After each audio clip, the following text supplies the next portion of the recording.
To our big story today, the New York Times making a major revision to its latest report about another sexual misconduct allegation against Supreme Court Justice Brett Kavanaugh.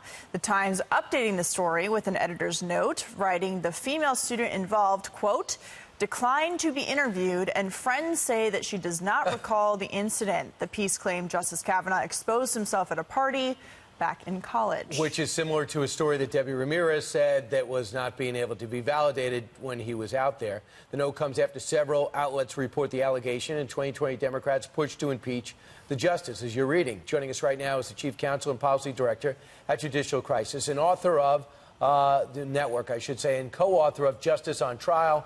It looks at the Kavanaugh case. Carrie Severino, thanks for joining us. This is an excerpt from a book that came out. What was your take about the uproar this weekend about the allegations printed in that opinion piece?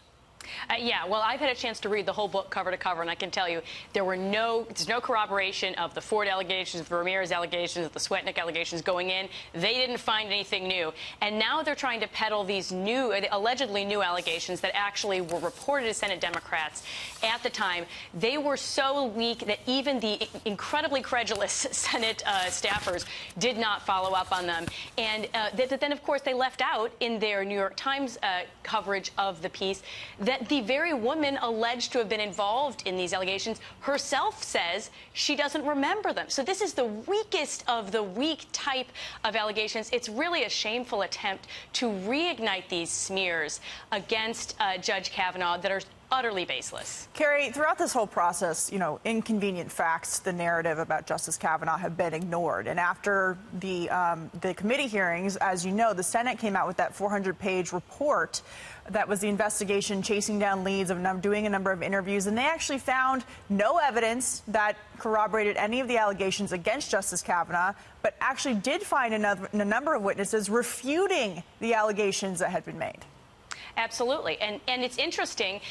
Buried in the book are even corroboration of some of the same things that we found in Justice on Trial, like how concerned Leland Kaiser was after looking back at Christine Blasey Ford's allegations and saying, this doesn't add up. There's a lot of things they just kind of brush over, like the fact that people not only don't corroborate things, but undercut the allegations. The fact that Democrats are using this to call for impeachment, to call for more investigations. Really, this strikes me as a political attempt here by liberals in general. They want to intimidate the court. They want to intimidate Justice Kavanaugh, and I don't think it should work.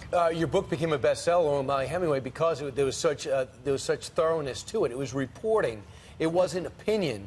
And this guy, Max Stier, who is he? He's a lawyer from Washington who says he remembers the story, but the accuser doesn't remember the story.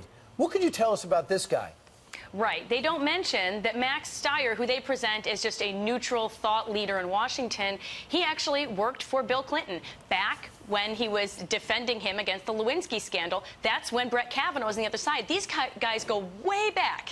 They have a long-running feud, right? So, of course, there's motive here, on top of which, the story doesn't even have him corroborating that he passed around this gossip, not to mention that the alleged woman, again, doesn't seem to believe it herself. So this is the most extreme hearsay and gossip that's being peddled around as an attempt to smear Kavanaugh even further. Carrie, you're talking about the peddling of hearsay and gossip. Can you talk about the media's role going back to last year when Justice Kavanaugh was announced with his nomination, and really what they have done to publish allegations without any kind of evidence, including over the weekend?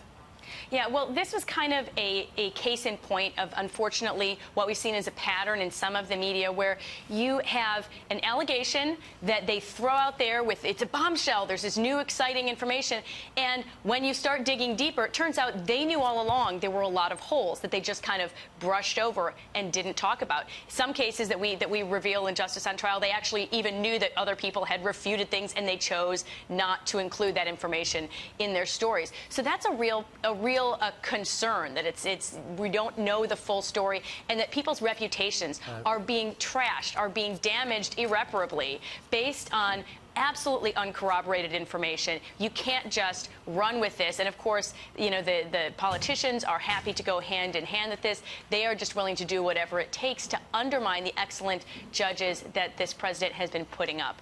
That's a shame. You got to wonder if there's another Supreme Court justice that's up for nomination, they might say it's not worth it for me and my family. Yep, that's you know, goal. it's just not worth it because that's not like the pay's increased that much.